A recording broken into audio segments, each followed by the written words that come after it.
welcome to Indivisible Northern Kentucky District 4's Coffee Klatch Conversations with Candidates. And today I'm here with Roger Rankin. He's going to talk with us, answer some questions. He's going to introduce himself here for a couple minutes, and then we will ask some questions. Since we're live streaming, you are able to ask questions. If you feel like you have a burning question, please send those in and we will ask Roger what he thinks. So, Roger? Well, hi. Hi. It's good to be here. My name is Roger Rankin, and I'm running in the 60th district here in Kentucky. And why am I running?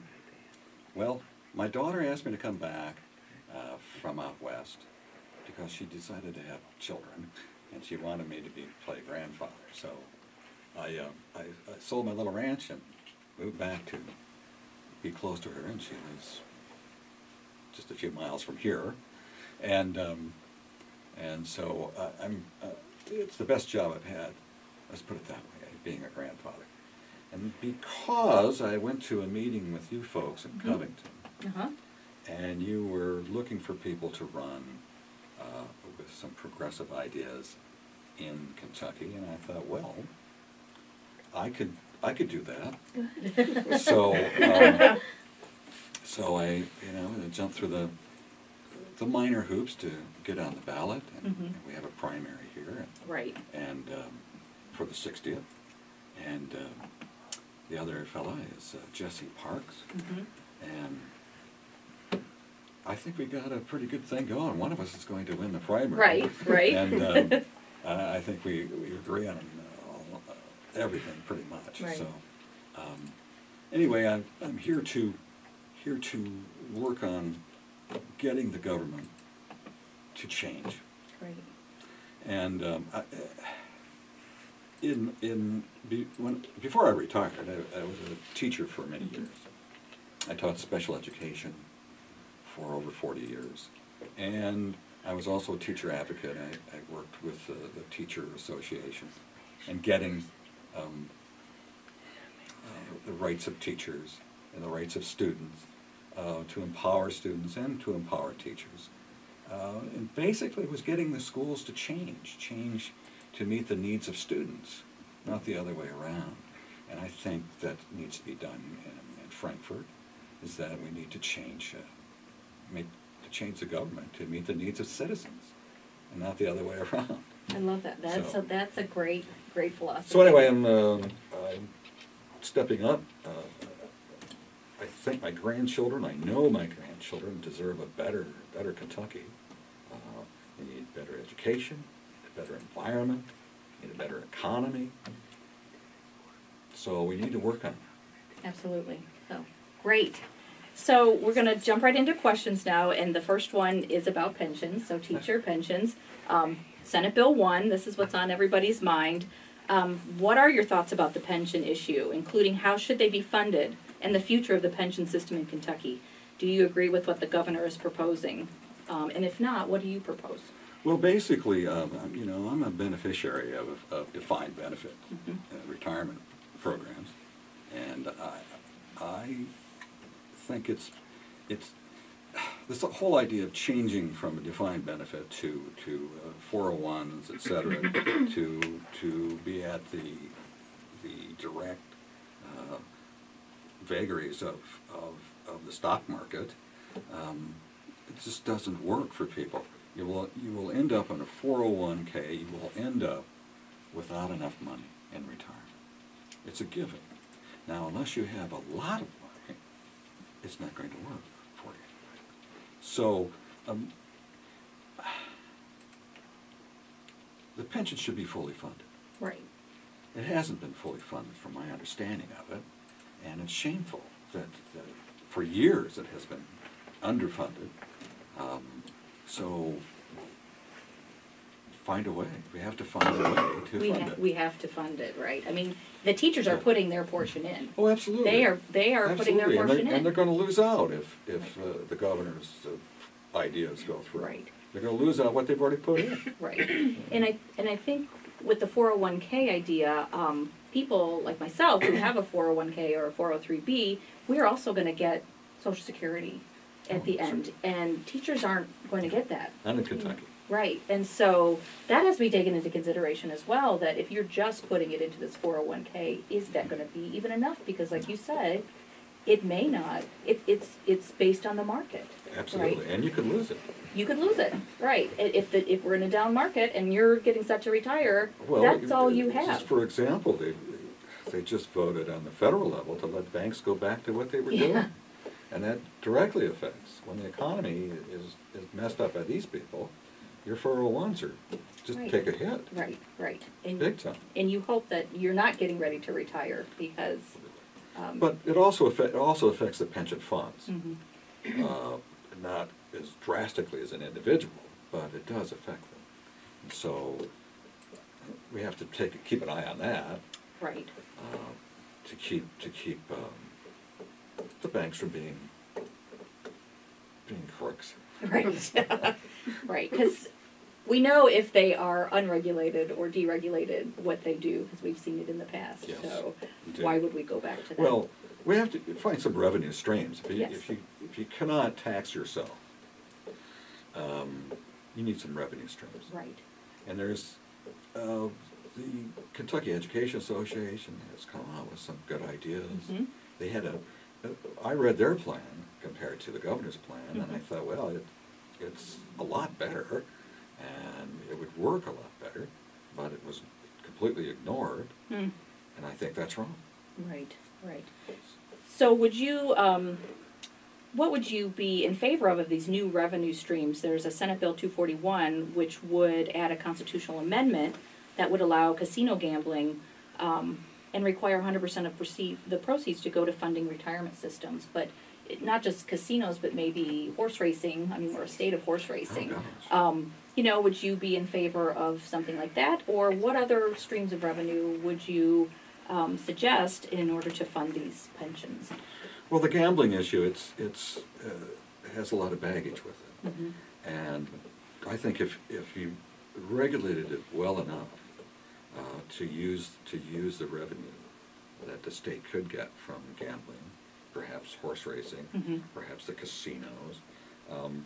In Arizona, I'm very familiar with casinos, and unfortunately, not all that revenue goes to schools. Right. It goes to schools on the reservation, Mhm. but it doesn't go to public education. Okay. So, the big one is medical marijuana. Right. This take a look at if you want to get full. Take a look at Colorado. Right. They have a huge revenue stream.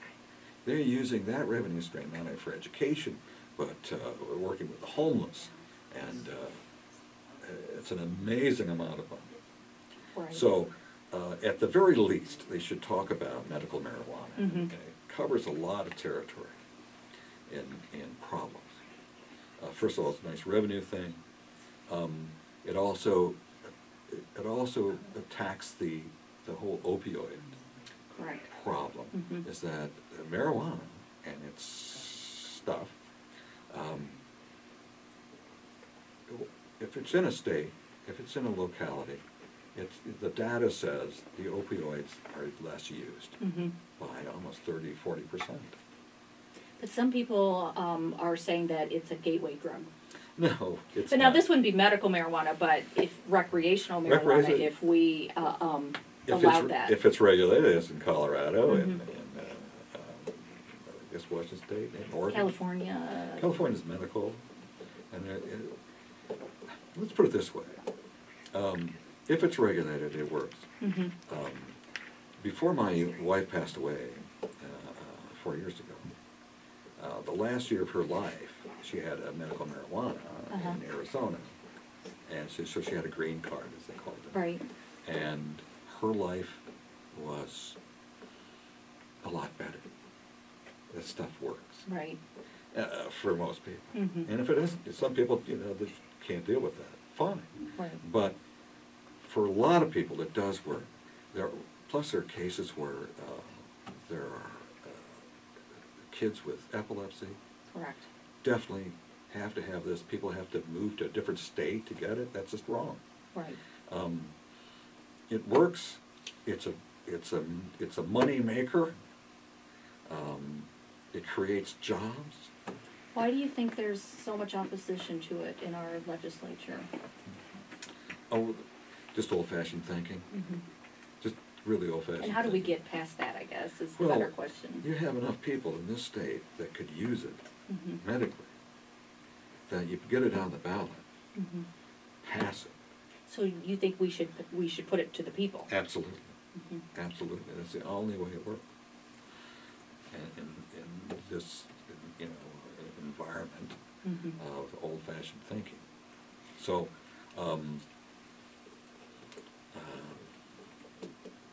that would be a big one. Right. Plus, you could, should be the growing of hemp. Right, In the that's another in the state, we have related we issue. have agricultural that's just doing nothing. Mm-hmm. It hasn't been used for a long time. Hemp would be it's an incredible product, Mm-hmm. and could be taxed. Right. Sales, etc. Canada making out like bandits with this stuff, and they used to grow it. And what happened?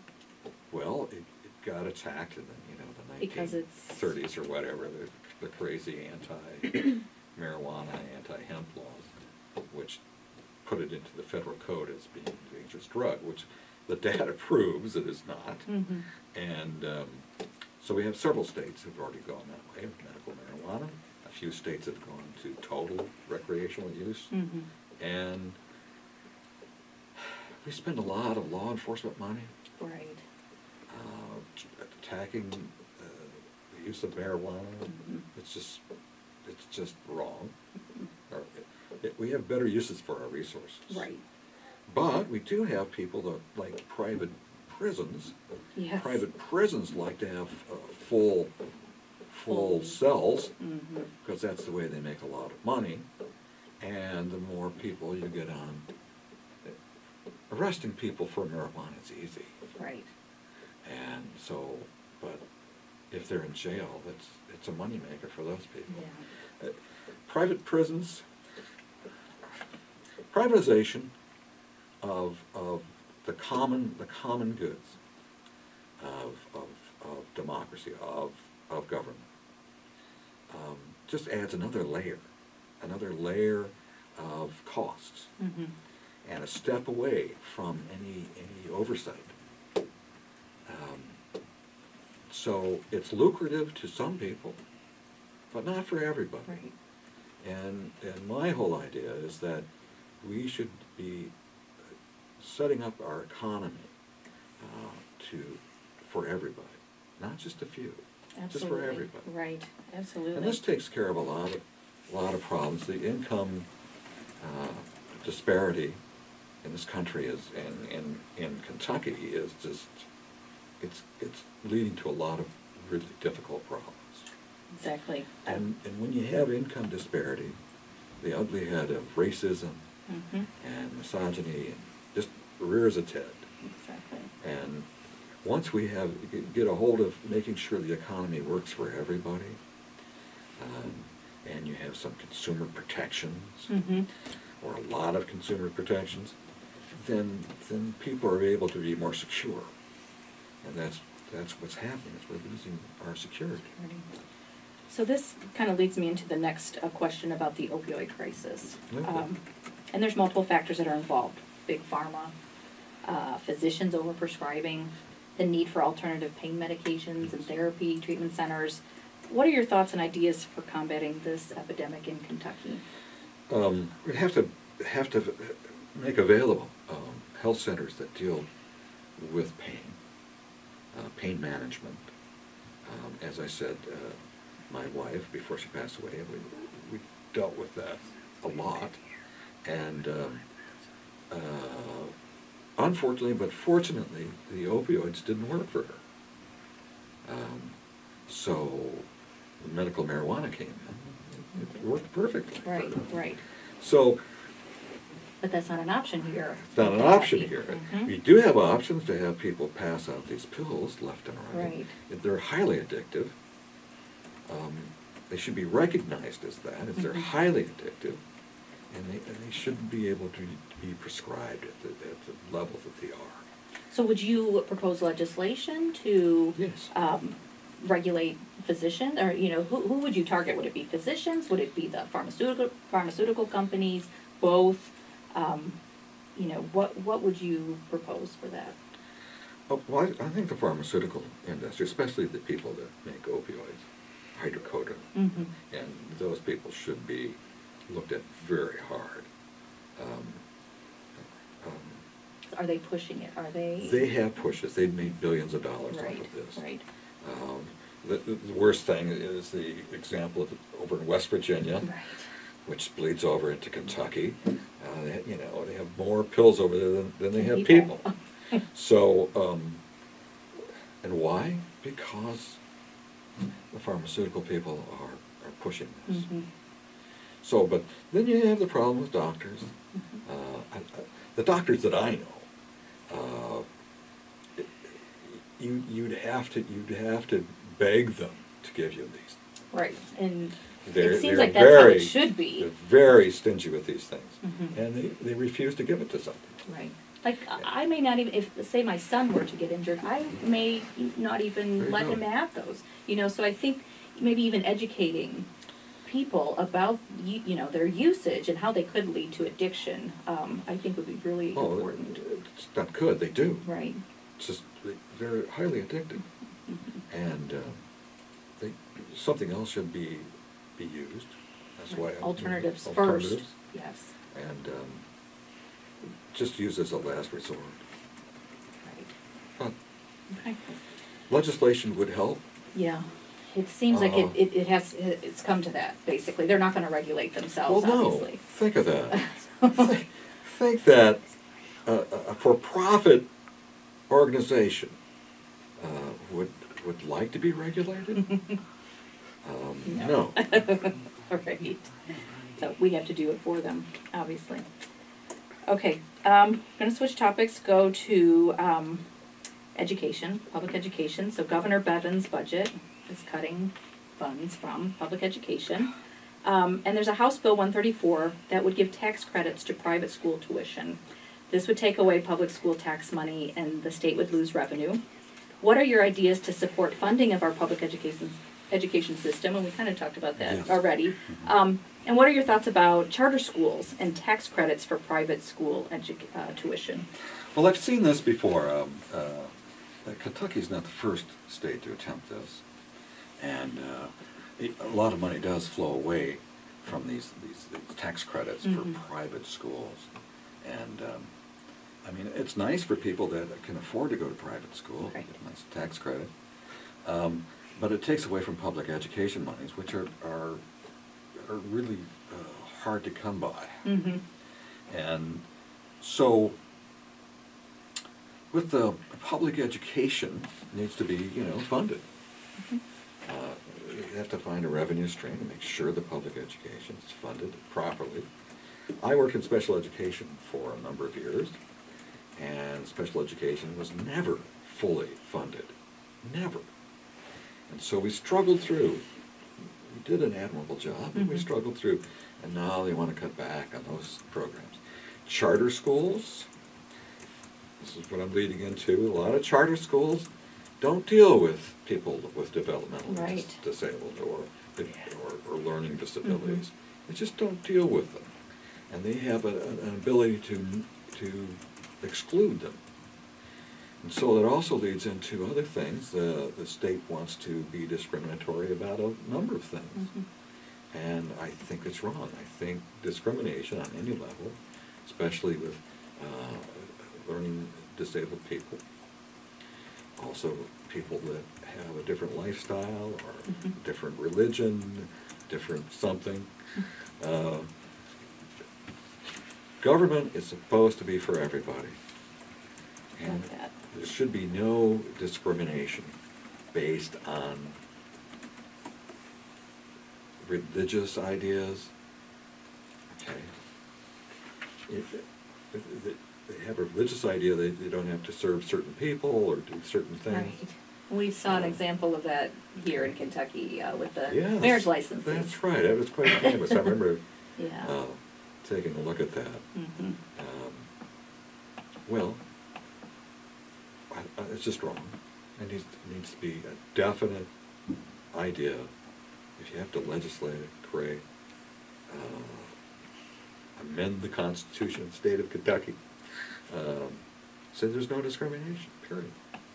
Right, and I think the problem is we don't have elected officials in there right now that are willing to do this. And in fact, they have a House Bill 372 anti-marriage equality bill, which would allow social service and housing discrimination against same-sex married couples. So, you know, this goes back to who are we putting in government who would even, you know, propose a bill like this? And how do we stop that, basically?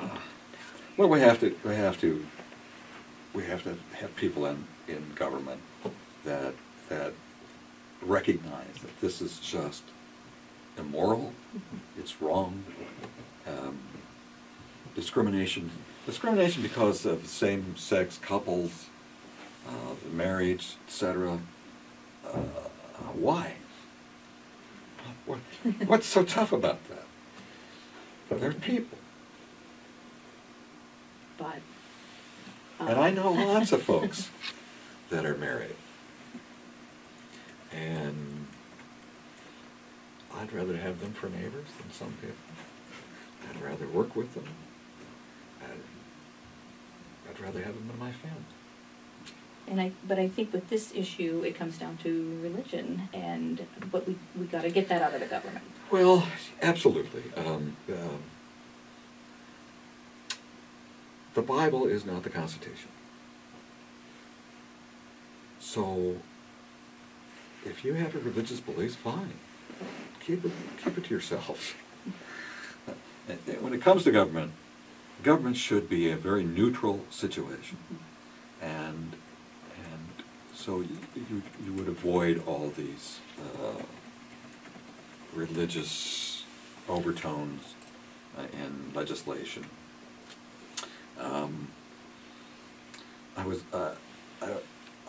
I was amazed that they had a prayer breakfast regarding the evils of people who don't support certain presidents. And I thought, and that was taking place inside a government building with the sanctions of the government. Mm-hmm. And I thought, how does that work? Right. So that has to change. Right. Okay, moving on, we're going to talk about higher education costs because they are skyrocketing. The average college tuition student ends up with tens of thousands of dollars in debt upon graduating from college. Do you have any solutions for this crisis? How can Kentucky government support our students in their pursuit of higher education? Well, I like Bernie Sanders' idea of free tuition. It's doable. I think a lot of people are scared of that. Not me personally, but I think the idea of where's all this money coming from, you know? So I think we need to hear how would that work. I don't think anybody is opposed to free tuition, but some people, they back away from it because they're like, well, oh my gosh, this is going to cost so much money, you know? So to say that is it's just great. a question of who pays. Right. The individual or the community. Mm-hmm. How much is education worth to the community? Should be a lot. I mean, it benefits everybody if you have people Absolutely. who are educated and making a high wage. It all comes back to the community. Sure. So you have to have some revenue streams to support that. Mm-hmm. Bernie had a good idea, just a small tax on stock trades. Mm.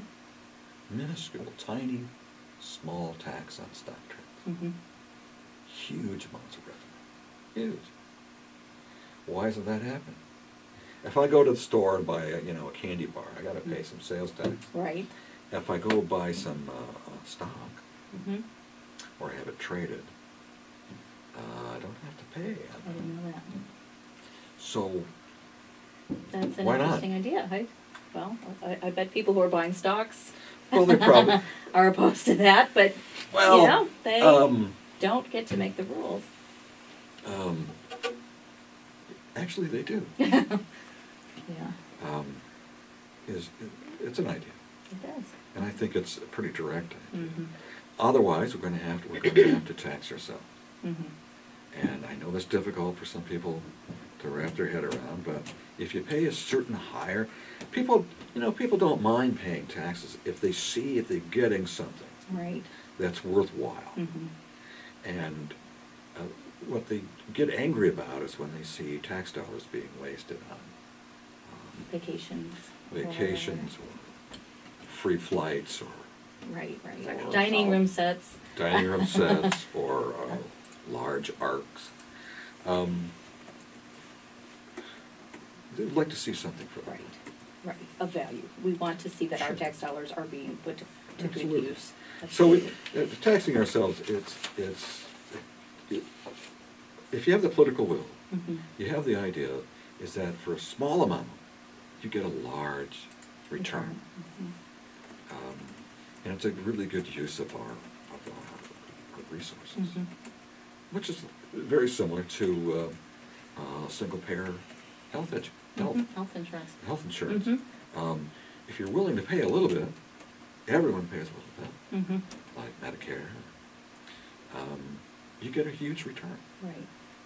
But I think that's, the issue with single payer is that, again, it makes people scared because they don't understand it. They don't understand that. why don't they understand? I don't know because nobody Because- explains it. because the lack of explanation, Mm-hmm. the lack of there's a political. And I think there's the fear that some people put into like, oh, you're paying for somebody else's health insurance. Well, we already are. We already are. You know? We already are. Right. So A lot of it. Mm-hmm. And you're paying for people who don't have it. Right, and that's even more expensive. Very much so. Yes. So, I think that's the hard part is getting that information out because we have so much information that's not accurate or not the whole accurate. story. And Oh my gosh, you're talking about fake news? Right, it's running rampant right now. And, Yeah. And it is hard to weed through some of that to get that information that's truth. That's true. But I think that's where we can we should be relying on our government officials to tell us truth Yes. and do the right thing. Mhm.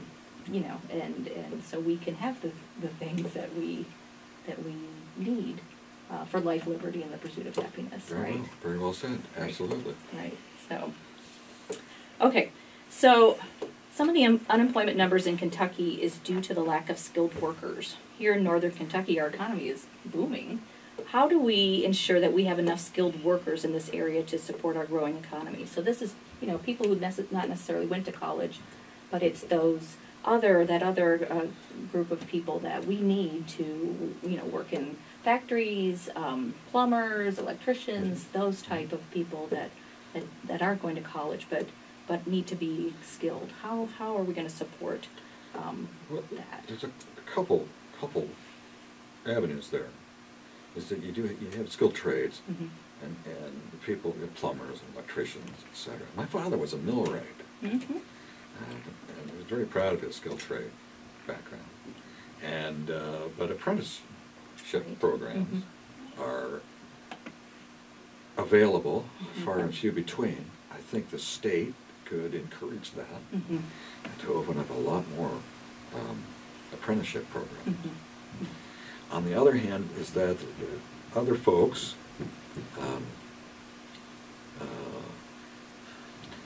IT is a big thing. Right.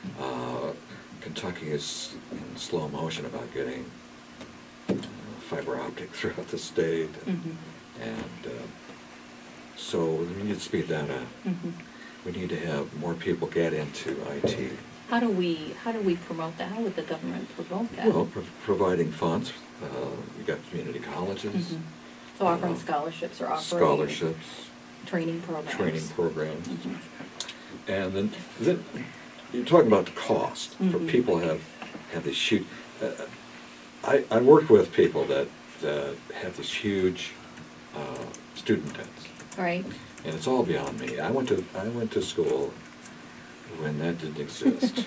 Because tuition was low. Yes, it was ridiculously low. Right. And because it was funded a lot by the state, I went to a state university. Mm-hmm. And it was funded very well in those days. Somehow it got away from it. So there should be some incentives for people who go into certain job areas. They would get some sort of student loan help, forgiveness in certain areas, if not totally. Those would be some of the ideas of working on that student debt thing. But we really should have to take a look at the interest rates. Right. Banks in recent days pay nothing to borrow money. Mm-hmm. And then for students to have to pay 8+% on a student loan, that's just obscene. And it should stop. Let's lower those interest rates. Let's work on loan forgiveness. Let's do it. Right. Because we have a whole generation of people that can't afford anything. I know, And it hurts the rest of the economy. Absolutely. Okay. So right to work is an idea that's been put into place here in other states. It's anti-union. Unions protect workers by having the ability to collective bargain for fair work conditions and wages. What are your thoughts about Kentucky adopting a right to work environment, and how do you think this will affect union jobs and workers? Kentucky was sold a bill of goods on the right to work. Right to work doesn't give anybody any rights, period, except corporations. They have a lot of rights now. and my father was a UAW member. Walter Reuther was his hero, who ran the UAW for a number of years. And collective bargaining was the way out of poverty for a lot of people. Right. It also gave them ability to have better housing, better health, send their kids to school, to buy things, to buy consumer goods, and the right to work doesn't do any of that stuff. It doesn't help anybody except corporations. So you would be in favor of? I would rescind that in a heartbeat. Okay. In a heartbeat. Okay. What about minimum wage? So there's a Senate Bill 17 would increase the minimum wage for many workers to $10 an hour by 2020. Do you support this, and do you think it's enough? Well, it's a start. Let's put it that way. It's a start. It will not be enough. So it is a start. The world will not come to an end if people are paid $10 plus an hour. It's not going to happen. What will Some happen? people think it will. What will happen is there will be an incredible increase in the economy. They did this outside of Seattle. They paid $15 an hour, and suddenly there were lots of jobs. Jobs didn't disappear. Huh. People had some dough to spend. Mm-hmm. Right. And they could take care of their children. Mm-hmm. And so would you support more than $10 Yes, an I hour? would. And would you support that right away, or would you, because what we've heard from maybe some small businesses, they might not be able to absorb that cost right away. Well, absolutely. How would you implement that? Well, there might be some levels of how the size of your company or your business. You could the wages would come in later or at a slower pace. But for generally, everyone else should be able to afford it. Right. Okay. There's a House bill right now, number 29. It's called the Comprehensive Tax Modernization Bill. And it's to try to make the Kentucky tax system more fair by lowering taxes for low and moderate income families, reinstating the estate sales tax, raising tax on cigarettes, and would expand sales tax to luxury services, close loopholes on corporations, and add an earned income credit. Do you support these proposed tax changes. And do you think that these proposals will be passed by the current legislative body? Oh, they won't be passed. No. They're all good ideas. And that's probably that way they won't get passed, because they're good ideas. This legislature wants to listen to people like the Koch brothers and their ALEC, the American Legislative Exchange Council, which is if you are not aware of what these people do, what they do is they create corporate-friendly legislation. They find people in state legislatures. They wine and dine them.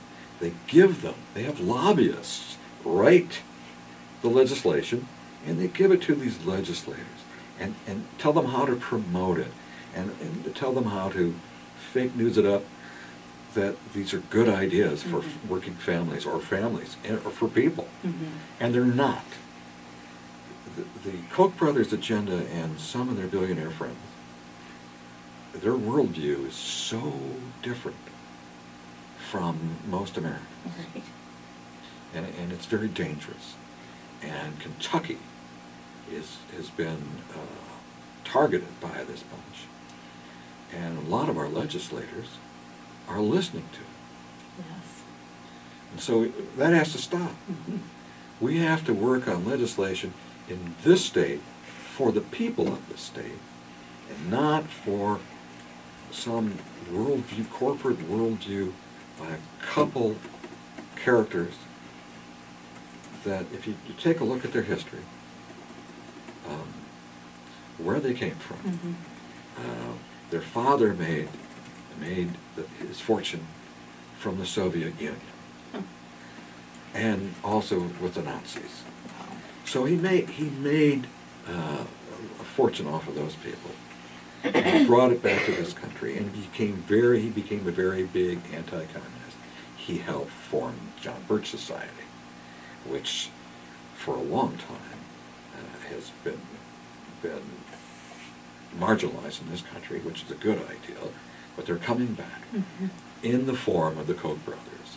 And they call it libertarianism, but it's really just John Bircher stuff again. And it's basically working people should have no rights, billionaires know everything, and they should be able to run stuff. And they run everything. Yes, I agree with you that we do have some representatives right now we have more than some. Right, we have too many, because one is too many. Yes. Okay, so reproductive rights. Many bills are being presented in the legislature right now that will limit women's reproductive health rights. We feel like we are under attack. What is your stance on women's right to choose what is best for her reproductive health? Here in Northern Kentucky, St. Elizabeth has taken over our healthcare system, and they will not perform some procedures due to their beliefs, such as tubal ligation. So, what is your stance on women's reproductive health choices and rights? I think the government should stay out of it, as much, except for regulating health care, making sure that decent health care is available. And but for the most part, stay out of it. Women should make their own decisions. Period. Right. There should be no questions about it. And if there is, there's something wrong with the people who are questioning. For the so-called religious hospitals, who make a lot of money, they use a lot of tax dollars to make their money. They use a lot of facilities.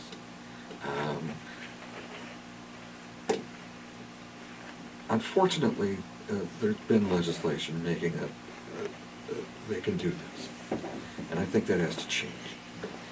I think if you're going to operate, in a sense, if you're going to operate a business, which is what hospitals are, they have to be open to everybody and for every procedure that is available for the health and safety of everybody. And if they're not doing that, then they need to go away. Or not, at least not be tax dollar funded or given tax breaks. Absolutely. Because we're not. Give back the tax dollars. Yeah. So we could fund health clinics that actually do the job. Right, okay.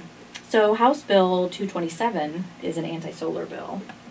It would reward monopoly utility companies and punish consumers. If passed, would put rooftop solar out of reach for most Kentuckians. Kentucky needs to keep up with the rest of the country in terms of clean, green energy. What would you do to help protect and promote the use of clean energy? Well, yeah, we have to make America green again. I've seen this in Arizona. Of all, Arizona has a lot of sun, right? the most sun ever in the lower 48 here. They have more sunshine days, and yet the power companies have done similar things, and it's very expensive to do it. But it's interesting because the cost of solar has actually come down. Right. It's very competitive compared to coal-fired and all the fossil fuels. And it would make sense that the power companies would get in on this. Why should they continue to work against the environment by burning coal, having to deal with the cleanup costs, which they are avoiding? Well, those are going away, apparently, so. So that's the deal. They're avoiding it. Right. Someone's going to have to pay for that. So, yeah, solar. The bill is just wrong. You have to have people. I mean, there's a lot of libertarians out there, and the government's telling them, what to do about their house. How's that work? So, the bill has to go away. The power companies should a lot of the deal is that they somehow can regulate people's power going into the grid. Right. Now, some people that we know live off the grid, and so they don't have to worry about this. But the most of us who live in suburban neighborhoods have to deal with the power grid. Right. So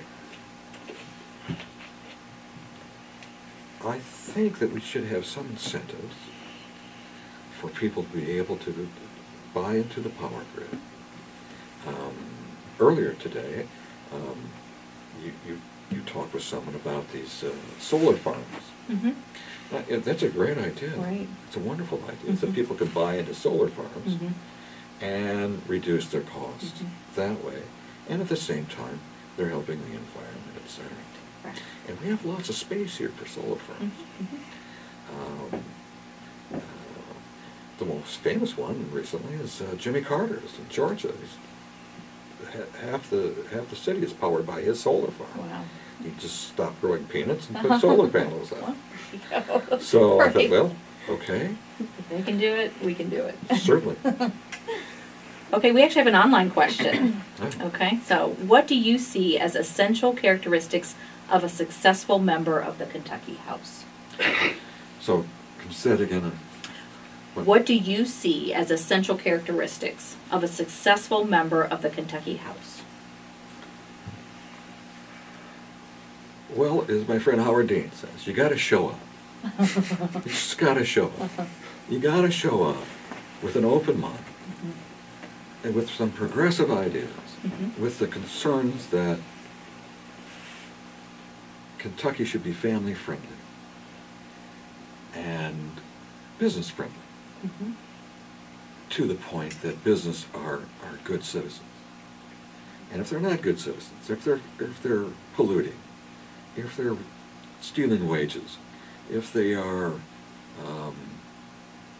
being unfair to workers, if they're making workers unsafe situations, then they're not good business citizens, and they need to be regulated. And I know that business doesn't like this. I recall I was in a meeting years ago in a town that had a large oil refiner, and the city wanted to incorporate that because their tax base was not very good, so they wanted to incorporate that. And in this meeting, the the oil company people said, no, we don't want to be run by a city council that's made up of housewives. And at that point in my political activism, I said, that's just wrong. Absolutely. Those housewives are affected by what you do over there. Mm-hmm. So maybe they should have a say. Right, right. So a lot of businesses don't want to have that regulation. Mm-hmm. Well, they're not going to do it by themselves. Right. We've seen that. The Right. data proves it. History proves it. So we need to have some decent regulation. Mm-hmm. And that goes in. Kentucky's EPA has to step up Mm-hmm. to protect the citizens of Kentucky, because we've seen what's happened in Washington. The federal EPA is decimated. Mm-hmm. It's not going to protect people anymore. And so the state has to step up. This all involves money. It all has to be done. It has to have new revenue streams. And if it comes to taxing ourselves, people will see the benefits. If you have people there in the government who are keeping an eye on stuff. Mm-hmm. The legislature not only makes legislation, but they are oversight to all these things. Mm-hmm. The governor just does what the legislature is supposed to do. It tells him to do by law. His oversight, probably not that much. So the government has to, the legislature has to have people in it that will step up, do oversight, do regulation, do what's right. Okay, we're going to move on to guns, because that is a hot topic right now. Yeah. Should Kentucky have stricter gun ownership laws? Do you think assault rifles should be banned? Well, I have this idea, this notion, that the more guns there are, the more they're going to get used. And the purpose of guns are to kill and maim either animals or people, which are the same. And how that works is up to the government, because people who own these weapons, probably good people. But what about the ones that suddenly change their mind, suddenly have a problem in their lives? Mm-hmm. Do they use it on themselves, use it on other people? It's a complex issue, but the whole idea is that the more guns there are, the more problems there are. So yes, assault weapons should be banned. Would you consider... They're made to kill and maim and very destructive. Their only use is to kill and maim. So we don't need any more problems. We have enough problems.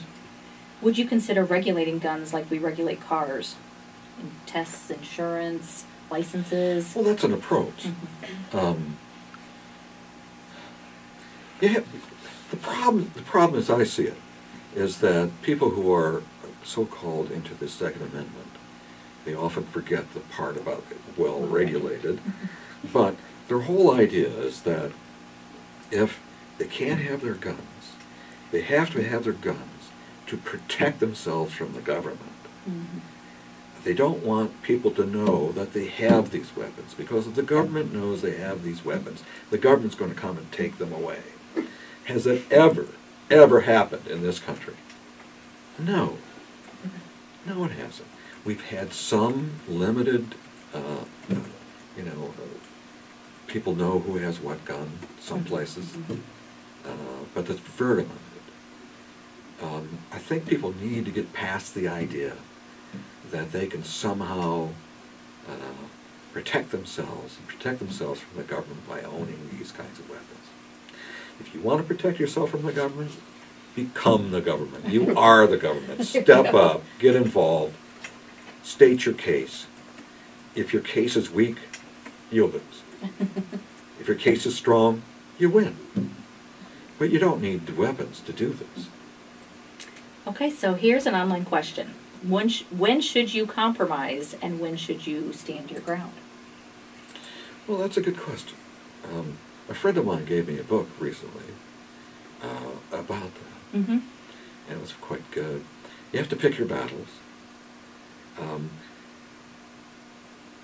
I would stand my ground based on the idea: is any legislation, is it good for families?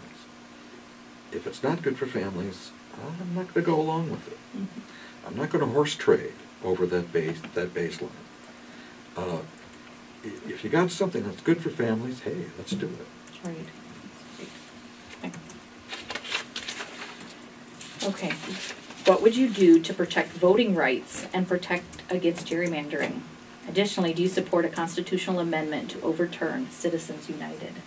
Well, the Citizens United has to go. I mean, that is perhaps the worst Supreme Court case outside of slavery ones. This corporations, they can give out money left and right to purchase the votes of people. It's just wrong. So that since the court decided, thanks to Scalia, who's Mr. Corporation, decided that case, things have gone from bad to worse. So we have to have an amendment to overturn that decision, unless out of the blue you suddenly have enough progressive justices to say, wait a minute, let's take a look at that again. Yeah, I don't think that's going to happen So anytime soon. Not tomorrow, that's for Right. sure. What about protecting voting rights and protecting against gerrymandering? We've looked at some of our districts, and it's just Well, we have to go. crazy. We have to go to Ohio's looking at doing a commission kind of thing. They have it on the ballot, and I think we're probably going to have to do that in this state. Is put it on the ballot to create a nonpartisan, or what do you want to call it, commission to make sure that people have their vote count. And by crowding people into certain areas, so their vote is watered down, or their vote is just bottled up, it's just wrong. We should be able to vote and have it count for something. right, absolutely. And so under gerrymandering, it doesn't work that way. You're going to have people who will stay in elected office for years and years and years. And they're often the people that don't make the correct decisions. So, and it's not, oh, each party does it, etc. Let's get past that. Let's do it correctly. Let's do it in a neutral commission, have it done correctly. Right. And with that, we're going to wrap up. Oh, So we've been talking for almost over 50 minutes. Wonderful. So time flies, right, when you're having fun. So I just want to thank Roger. And I'll give you just a minute here to talk back to our audience, Oh, gosh. and just say, why should they vote for you? Not that I would I mean, ever, you did just talk about that as well, but, not that I would ever talk back. In my younger days, I was quite good at talking back we all were. to the powers that be. So, why am I running? Basically, 3 E's: education, environment, economy, and ways that we can progressively use this to help everybody, all the families, not just the chosen few, especially in the economy. The environment's for everybody, and education is for everybody. And we have to fully fund education. I worked in it for a long time, and it was difficult.